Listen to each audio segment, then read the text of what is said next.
शेतकरी मित्रांनो नमस्कार. प्रश्न तुमचा उत्तर आमचे या सदरामध्ये स्वागत आहे. मी आपला शुभचिंतक अमोल पाटील.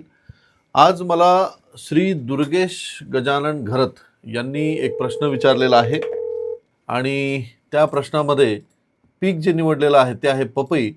पहिला सिम्पटम की पपईचं झाड हे आपण ज्याला म्हणतो ना झाड घुबडणे किंवा त्याची जी फांदी मोकळी पाहिजे, पान मोकळं पाहिजे, ते आपल्याला या ठिकाणी दिसत नाहीये.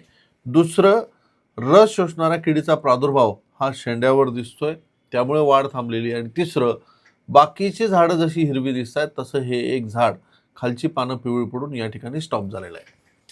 तर अशी जर समस्या असेल आणि खूप जास्त झाड मलूल होत असेल, पानं जर मलूल होत असेल, तर 100% त्या ठिकाणी खाली एकतर रूट कॉइलिंगची समस्या असू शकते किंवा कॉलर रॉटची समस्या असू शकते. रूट कॉइलिंगची समस्या जास्त प्रमाणात दिसू शकते.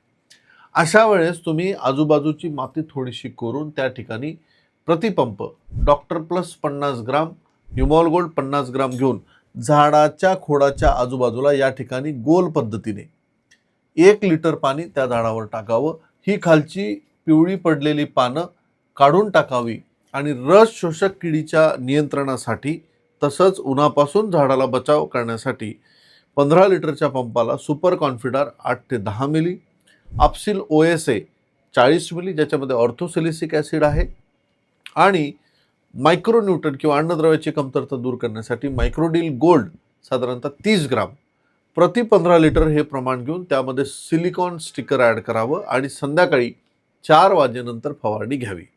तर जमिनीमध्ये उत्तम फंगीसाईडची ड्रेंचिंग आणि वरती फवारणी करून ह्या रोगावर किंवा ह्या समस्येवर आपण मात करू शकतो. खराब पानं काढायला विसरू नका. धन्यवाद.